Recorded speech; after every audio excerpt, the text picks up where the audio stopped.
নমস্কার বন্ধুরা, আজকে তোমাদের খুব সহজে বাড়িতে নবদ্বীপের দই বানিয়ে দেখাবো। এত ইয়াম্মি, এত আর টেস্টি। তাই এই দই বানাতে জানলে আর কিন্তু বাজার থেকে দই কিনে খাবে না, ঘরেই পেতে দই। তো খুব সহজে দেখতে থাকো বন্ধুরা। Welcome to my channel Ricky SPL। তোমাদের সকলকে স্বাগত জানাই।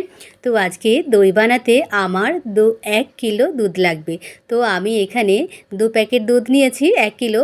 এই দুধ কিন্তু তোমরা যে কোনো নিতে পারো, গরুর দুধও নিতে পারো বা ফুল ক্রিম বা হাফ ক্রিমও নিতে পারো কিন্তু। তো আমি 1 কিলো দুধ নিয়েছি। প্রথমে কিন্তু দেখো গ্যাসে জাল দিয়ে কিন্তু অনেকটা কমিয়ে নেব, তাই তো। এই দুধটা ফুটছে, অনেকক্ষণ ফুটুক। এরপরে দেখো আমার লাগবে আম। দুটো আমি আম নিয়েছি। এখানে তোমরা চাইলে বেশিও নিতে পারো। যেহেতু আমি ফার্স্ট ট্রাই করছি, তো আমি দুটোই পাকা আম নিয়েছি কিন্তু। আজকে বানাবো আম দই। তো সোনাকে আঁটিটা দিয়েছি খেতে, সোনা খাচ্ছে। এদিকে চলো, তো আমটাকে আমি প্রথমে পেস্ট করে নেব। পেস্ট করে লিখে সুবিধা হয় কিন্তু, তাহলে দুধের সাথে খুব মিশে যায়।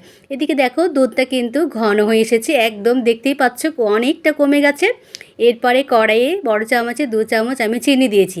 তোমরা চিনির পরিমাণটা কিন্তু বেশি করতে পারো, তোমাদের স্বাদ অনুযায়ী তোমরা চিনির পরিমাণটা দেবে। এবার দেখো বেশ জাল দিয়ে নিই, একদম লাল হয়ে গেলে কিন্তু চিনিটা দেখেছো, জাল দিয়ে দেখবেই লেগে যাবে না। তারপরে আমি 2 চামচ দুধ দিয়ে দিলাম, তো লেগে যাবে না। দেখো কড়াইয়ের সাইডে লেগে গেছে, তাই তো, কিন্তু কিচ্ছু হবে না। দেখো কড়াইয়ে দুধ দিতে দিতে আস্তে আস্তে কিন্তু ঠিক হয়ে যাবে।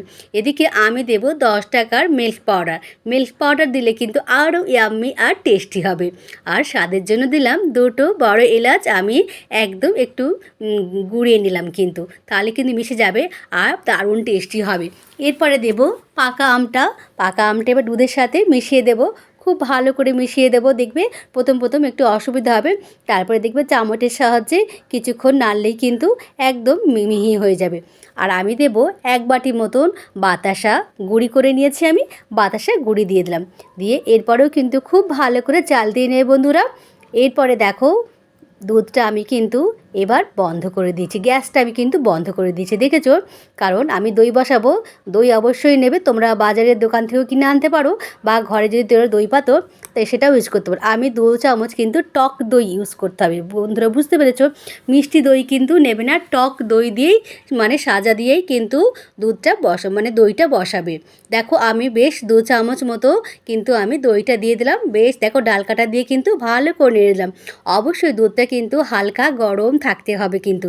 আর দেখো আমি একটা মাটির পাত্র নিয়ে এসেছি, মনে হবে সত্যিকারে যেন একদম নবদ্বীপের দই বসিয়েছি ঘরে। তো দেখো একদম উঁচু মানে অনেকটা ভরে ভরে কিন্তু আমি দইটা দিয়ে দেবো, দুধটা দিয়ে দেবো। দেখলে দই দিয়ে মাখিয়েছিলাম। এরপর আমি বেশ আরও ভালো লাগে টেস্টি সুন্দর হওয়ার জন্য স্যাফরন দিয়ে দিলাম কিছুক্ষণ। আর অবশ্যই পেস্তা পাতলা পাতলা করে আমি ওপরটায় দিয়ে দেবো, দেখতেও ভালো লাগবে আর খেতেও কিন্তু অসাধারণ লাগবে। এরপরে এনভেলপ দিয়ে মুড়ে দেবো, চাইলে তোমরা পেপার দিয়েও মুড়তে পারো বা যে কোনো পাত্র দিয়ে ঢাকা দিতে পারো। এরপরে আমি যেহেতু রাত্রে বানিয়েছি এটা, তো সারা রাত কিন্তু দেখো আমি একটা পাত্রের মধ্যে বসিয়ে দিয়েছি, সারা রাত কিন্তু আমি রেখে দেবো, মানে সারা রাত বাইরে থাকবে। দইটা জমতে হবে, জমতে তো প্রচুর সময় লাগবে, তাই না বলো।